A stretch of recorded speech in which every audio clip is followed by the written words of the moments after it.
By the second week of April, I had 41 names on a list tacked to the wall of the equipment shed, each one wanting lamb off my ground before the ground had even fully greened up. Portland Restaurants. A processor out of Salem who'd never once returned my calls the year before. A woman from Eugene who drove 41 miles just to taste a chop I'd grilled on a fence post, and who left a deposit of $60 cash so she wouldn't lose her place in line. I kept that list in a Prince Albert tobacco tin so it wouldn't blow off in the wind, and some mornings I'd take it out just to look at the names, the way another man might look at a bank statement. None of it made sense yet if you'd only seen where it started. 8 months before that April, on a Tuesday in August of 1971, I stood at the edge of my own marsh and watched water the color of a bruise crawl through the reeds toward my grazing ground, and I did not yet know a single thing about how to stop it. The smell came first, something between scorched walnuts and vinegar, and then the water itself, thick at the edges like it had opinions about where it was going. Behind me, a half-mile up the slope, the Alderbrook Olive Works ran its second season of pressing, 60 barrels a day according to the manifest nailed outside the county extension office, and every one of those barrels left something behind that the mill didn't want and my low 20 acres apparently did. I was 18 that summer, running 110 acres in the Willamette Valley that had come to me 9 months earlier when my grandfather's heart gave out in the hayloft doorway, the same doorway he'd walked through every morning for 51 years. I had 63 ewes, 4 rams I trusted, and 2 I didn't. A 1958 Ford tractor with a clutch that needed both feet and a prayer, and a marsh at the bottom of the property that had always just been marsh. Wet ground, good for nothing, the kind of acreage county assessors wrote off in a single dismissive line. I didn't know yet that the marsh was the whole inheritance. I didn't know that a man named Delbert Voss, dead 35 years, had walked that same low ground with a shovel and a mule and a notion about water that nobody living remembered.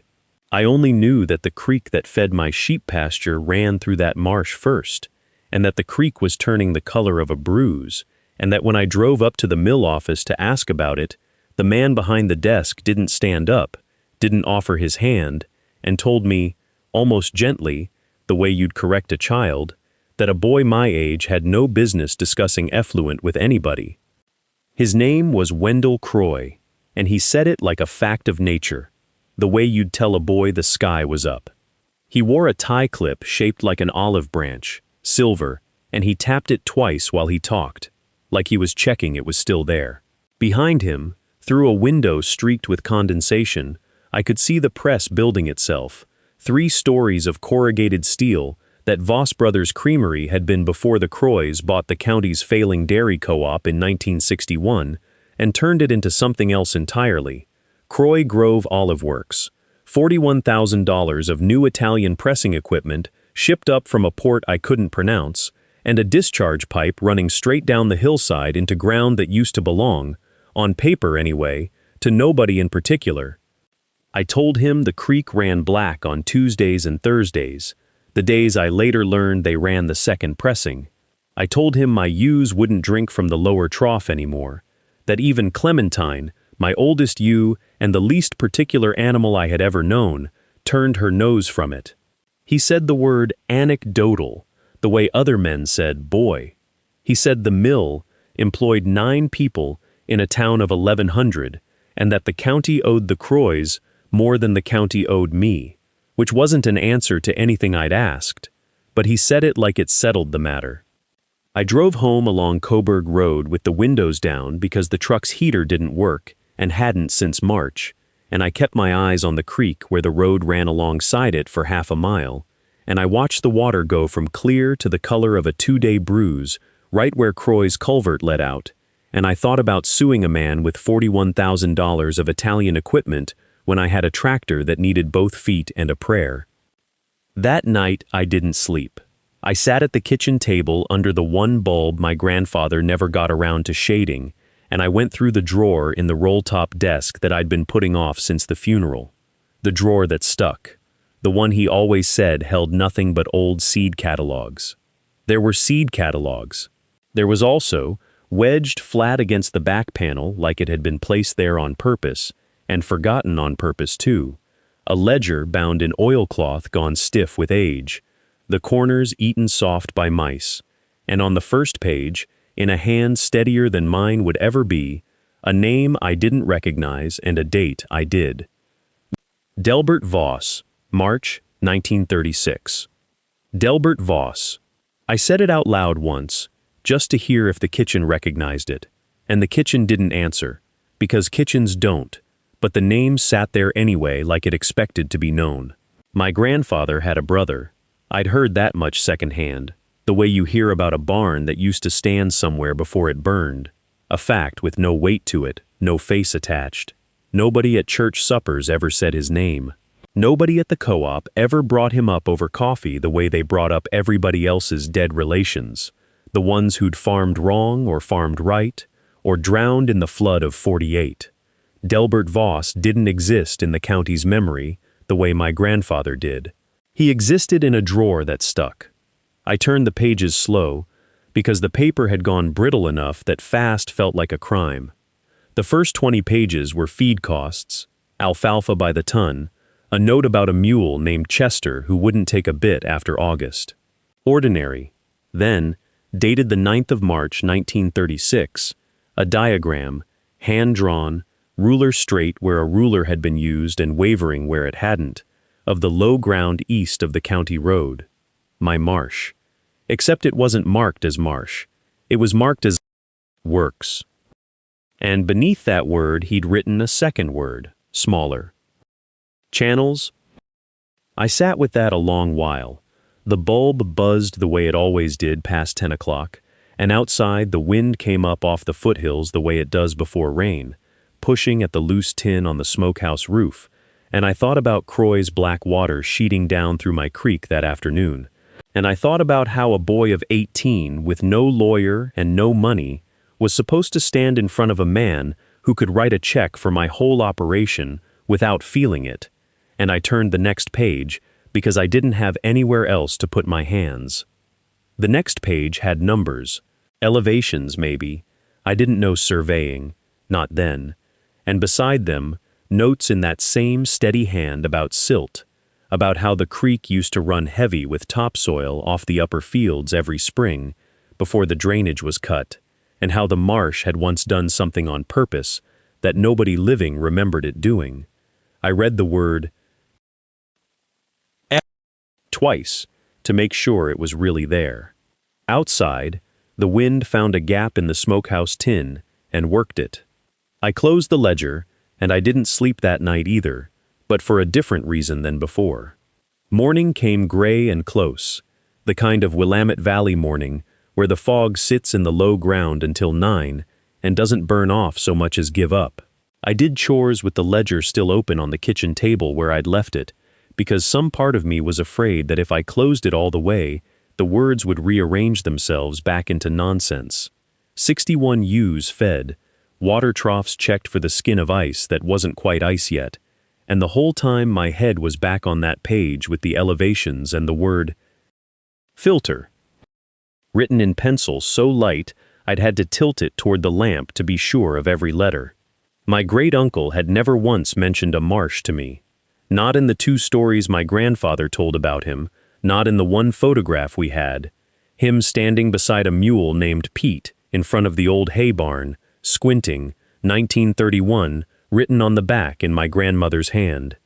He'd died before I was born, out past Shio somewhere, and the only thing I'd ever been told about him was that he was stubborn and that he'd dug ditches nobody asked him to dig.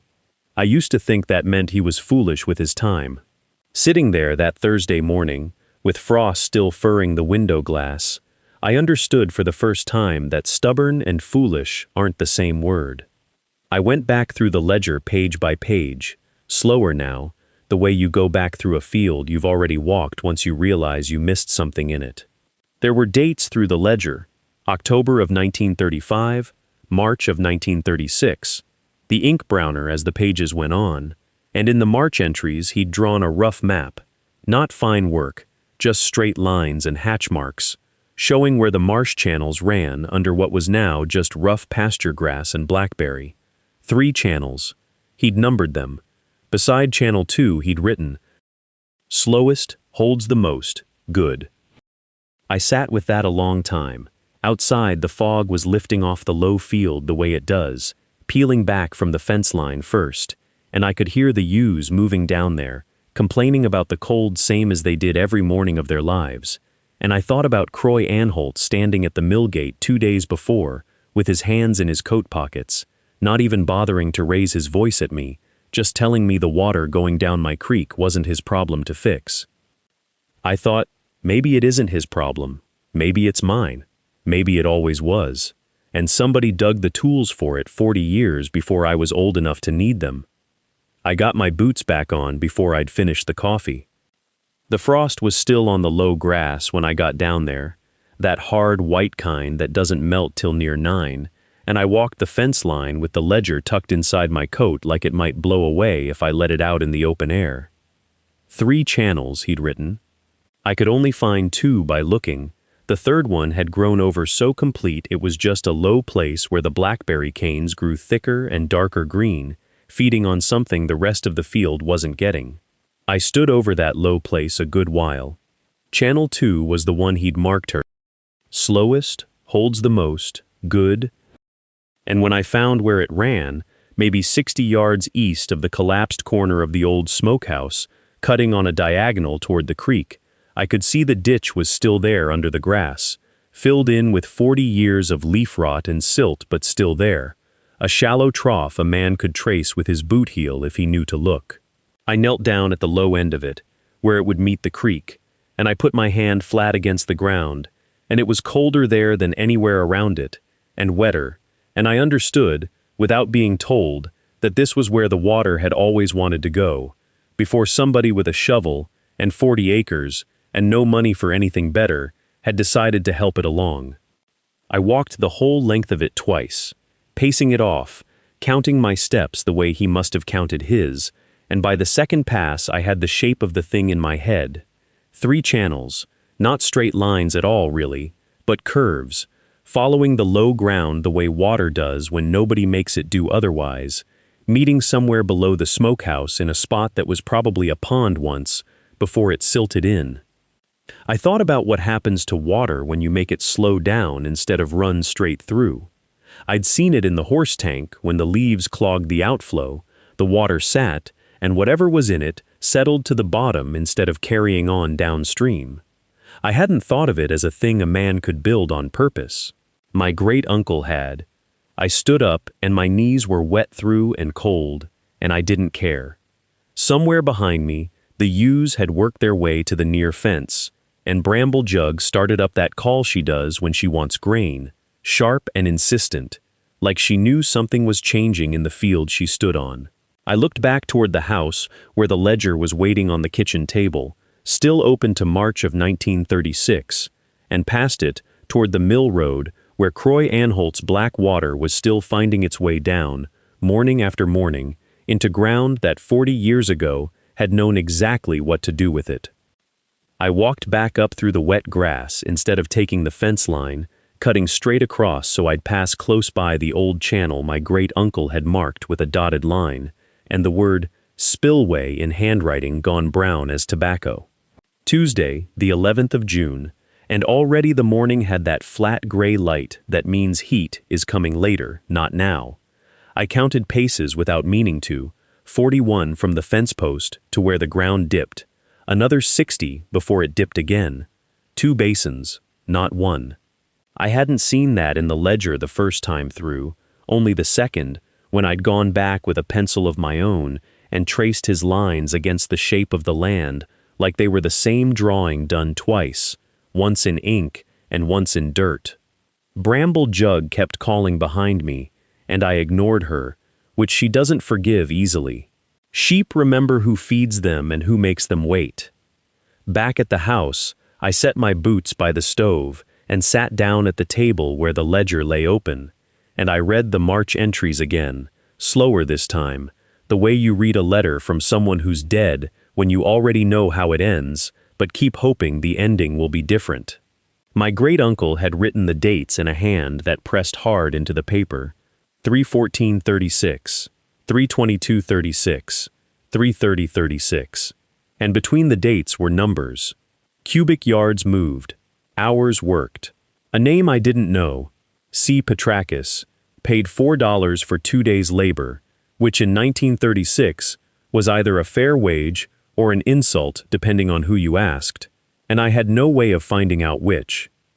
What I did know was this. He hadn't dug those channels to grow better hay.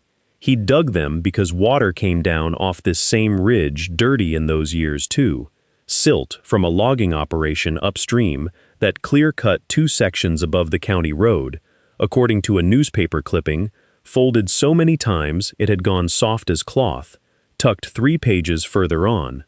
He'd built the marsh to catch what the hillside sent down before it could reach the low pasture, and the stock tank, and, eventually, the well. Someone had solved this problem before, on this same ground, with a shovel and $4 and 2 days. I sat with that for a long while, the coffee going cold in front of me, and outside the window, Croy Anholt's mill was already running, that low grinding hum that carried across half a mile of open field when the wind sat right, which most mornings, this time of year, it did. I got up and walked the ledger out to the porch, because the kitchen light was doing something to my eyes, making the ink swim, and I wanted to see the pages in plain morning sun. Thursday, the 9th of April, cold enough that my breath showed but the frost was already burning off the fence wire. I laid the book open on the rail and weighted the corners with 2 stones so the wind off the ridge wouldn't take it, and I read the channel measurements again, slower this time, the way you'd read a letter from someone you were afraid you'd misunderstood the first time through. He'd cut 3 channels, not 2 like I'd first thought. The third ran almost due east, shallower, meant to slow water rather than carry it, a baffle more than a ditch. He'd noted the grade in inches per rod, the kind of number a man only writes down if he expects someone after him to need it. 20 years old when he did this, younger than me by a season or 2. No tractor listed anywhere in the ledger, just a mule named Prince, and a borrowed slip scraper from a Fenwick down the road, $4 a day split between the 2 of them for the labor, which meant Petrakis had done half this by hand in wet ground in what the clipping said was one of the coldest Aprils the county had seen since they'd started keeping records. I thought about the mill's grinding hum still coming across the field, steady as a heartbeat that wasn't mine, and about Anholt standing in his gravel lot Tuesday, telling me a lawyer would eat 6 months and $600 I didn't have, and about the state water board pamphlet folded in my coat pocket that I hadn't read past the first paragraph because the paragraph and a half had already scared me enough. And I thought, this ground has done this work before, not the same poison, but the same kind of trouble, and somebody's hands had already answered it, 40 years before I was old enough to need the answer. I went and got the shovel my grandfather had left leaning in the smokehouse doorway since before I could remember, and I walked the fence line down toward the low pasture where the grass was already going, that sick yellow-gray it turned every March now, and I stood at the edge of the marsh with the ledger's grade numbers running in my head like a hymn I'd half learned, trying to see the channels Petrakis had cut through 80 years of blackberry and alder that had grown up and swallowed every trace of them. They were still there. I could see it now that I knew to look. 3 faint seams in the ground, running the wrong way for nature to have made them. The first seam started at the old cedar stump, the one my grandfather used to say marked where the marsh had tried to eat the fence line back in 41. I paced off from there the way the ledger said, 11 rods east, then a turn south-southwest, the compass bearing written out in Petrakis's cramped hand like he'd expected somebody to need it exactly like this, exactly 40 years later. I didn't have a compass. I used the sun and the shadow off the shovel handle, the way my grandfather taught me to find noon without a watch, and I hoped that was close enough for ground that hadn't moved in a lifetime. The blackberry canes fought me the whole way. My hands came up scored red in a dozen places before I'd gone 20 feet, and I kept going anyway, because stopping meant standing still long enough to remember the $600, and I didn't have room in my head for both. By 4 o'clock I'd found where the second seam met the first, a shallow crossing, half filled with 80 years of leaf rot, but the shape of it unmistakable once the brush was cleared back. A man had dug this with intention, not a ditch, a system. I knelt down in the mud and put my hand flat against the old channel bottom, the way you'd check a horse's leg for heat, and the ground there was firmer than the marsh around it. Packed clay Petrakis must have hauled in from somewhere else on the property to line it. I thought about the pamphlet folded in my coat pocket, still creased to the first page. I thought about Mr. Delacroix Whitfield standing at his mill gate 3 days before, looking at me the way a man looks at a fly he hasn't decided yet is worth swatting. I thought about the $600 a lawyer in Corvallis wanted just to read my complaint before he'd say whether it was worth filing. And I thought about the third seam, the one the ledger said ran clear out to the creek mouth, the one I hadn't found yet, because the light was going, and my hands had stopped working right in the cold. I marked the spot with a broken fence post, jammed upright in the mud, and I stood there a minute longer than I needed to, watching the water sit still and black in the channel bottom, the way it had probably sat still for my great-uncle, 40 years back, before he'd known yet whether the digging would hold. Then I walked home in the dark with the shovel over my shoulder and the ledger under my arm, already turning over in my head what it would take to run water where water hadn't run in decades, and whether a channel a dead man cut for silt could be made to answer for oil. The next morning was Thursday, the 11th of March, and the frost had come down hard enough overnight that the mud I'd stood in the evening before was crusted white at the edges, brittle as pie crust, cracking under my boots when I walked back out to the fence post I'd jammed upright in the channel bottom. I brought the shovel and the mattock both, and a coil of rope in case the ground gave way under me the way it had 2 days before, dropping me to my knees in black water that smelled of rot and something sharper underneath, something that wasn't rot at all. I found the third seam by noon. It wasn't much to look at, a low fold in the land, maybe 8 inches of drop over 60 feet, easy to miss if you weren't looking for it, easy to mistake for nothing more than a cow track worn down by 50 years of hooves. But it ran true to what the ledger said, angling southeast from the channel my great-uncle had marked. Third cut, poor drainage, abandoned 37.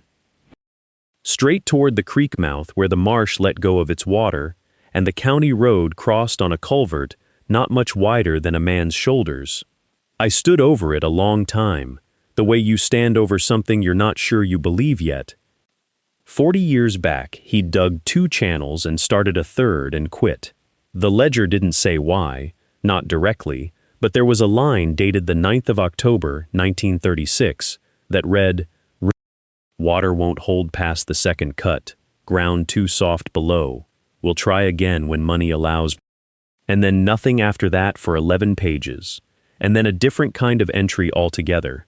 Lambing counts, feed weights, the ordinary business of a farm going on without the marsh in it at all. Money never allowed, I figured. Or he'd found some other use for his hours, or his back had given out, or the war had come and taken men off the land faster than ditches got dug. I didn't know, and the ledger wasn't going to tell me.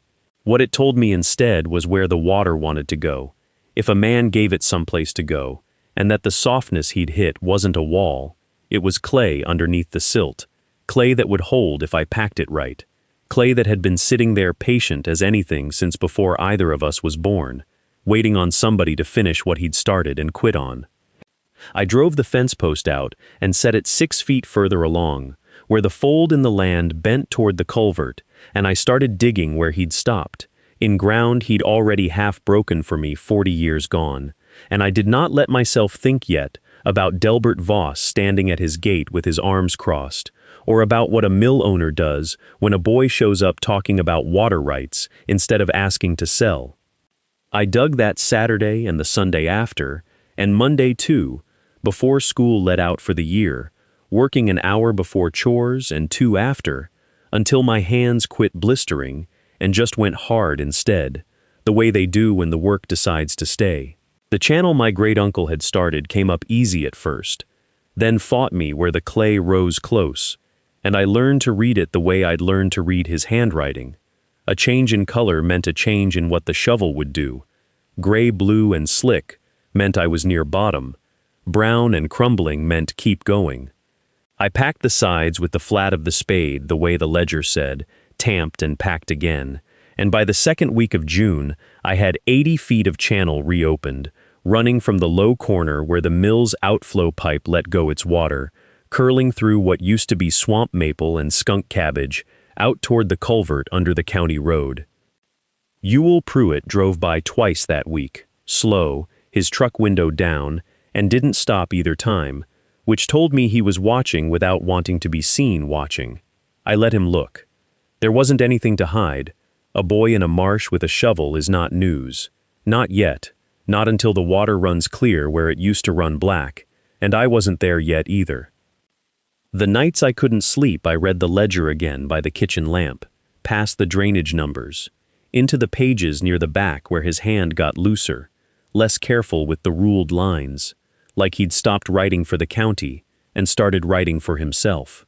There was a line dated October of 1936 that stopped me every time. Water goes where it's given to go, same as a man.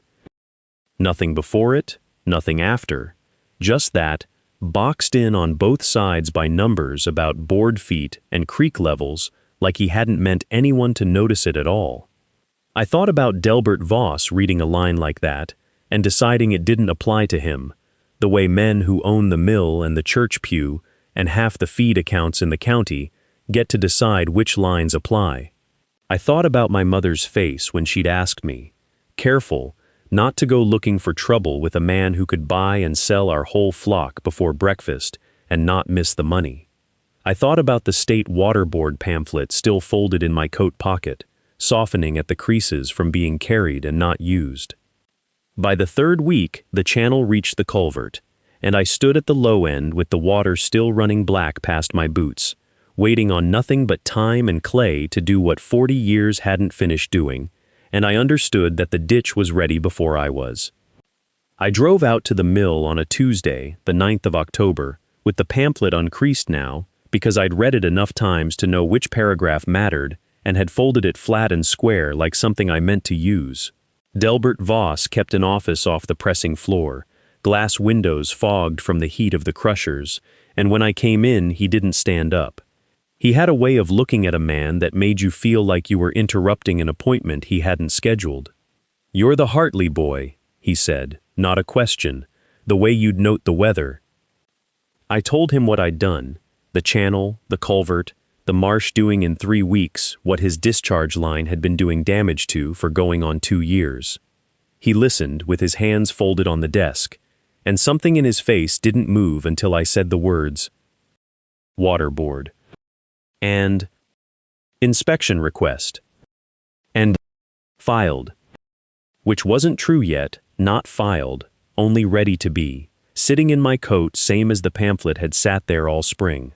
I watched him do the arithmetic behind his eyes, the same kind of arithmetic a man does when he's deciding whether a debt is worth calling in or worth writing off. "You're 18, he said. "I'm the one holds the deed," I said, "and the deed's clean since March." He didn't laugh, which I'd half expected, and he didn't threaten, which I'd half expected too. He asked, instead, how the channel was holding, and I told him true, that the clay was doing what my great-uncle built it to do, that the water coming off his mill was running clear by the time it reached my fence line, that I hadn't needed the board yet and didn't plan to unless he made me. He turned that over for a long minute, looking at the fogged window like there was something out there worth studying. "What is it you want?" he said finally, "if not a lawsuit?" I told him, "An easement.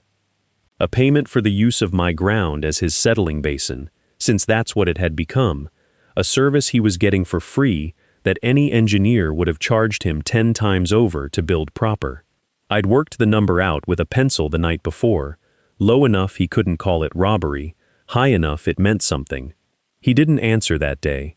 Said he'd have his man look at figures. which is a thing men like that say when they want time to decide whether a boy has actually got them cornered or only thinks he does. I drove home past the marsh in the last light, the water running past the culvert clean enough now to see the gravel underneath, and I thought about my great-uncle's line again. Water goes where it's given to go, and wondered whether Voss understood yet that I'd already given it somewhere, and there wasn't a thing he could do to take that back. The check came on the second Tuesday of November, folded once inside a plain envelope with the mill's letterhead, no note attached.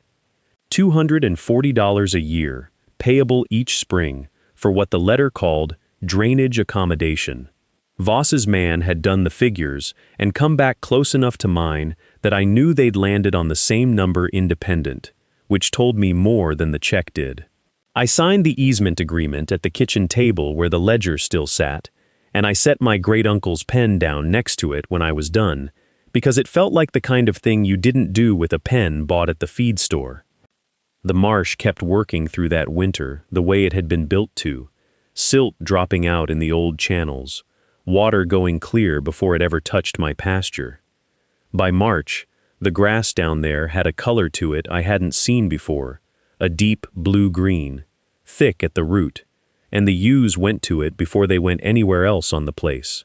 Twin lambs mostly, that spring, heavy ones. Sherman at the co-op weighed the first batch in May and didn't say anything for a second, just looked at the scale like it had lied to him, then wrote the number down twice to be sure. Word moves slow in a county like this, and then all at once. By June, I had a man down from Salem asking could he see the flock, and by August I had 3 more behind him, and a list on the back of the ledger itself, names and dates, people wanting lamb off that marsh grass specific, not just any lamb. I didn't raise my price much, didn't need to. The waiting list did the raising for me. I still walk down there most evenings, past the culvert, past the place where the water used to run black and now runs the color of weak tea over clean gravel. I think sometimes about how close I came to hiring a lawyer instead of reading a book nobody had opened in 40 years, and how the lawsuit would have taken 2 years and eaten whatever it won, and how what I've got now didn't cost me a filing fee, only patience and a willingness to go look in a drawer I'd walked past my whole life. If there's a thing worth saying to you, it's only this. Before you go looking for someone to fight your battle for you, a lawyer, a buyer, a man in a suit who'll take his cut and call it help, go look in the barn first. Go look in the attic, the root cellar, the bottom drawer of the desk nobody's opened since the funeral. Somebody who worked that ground before, you already solved a problem you think is new. You just haven't found the ledger yet. If this is the kind of story you come back for, stay a while, subscribe, and tell me in the comments what's sitting unopened in your own family's drawers.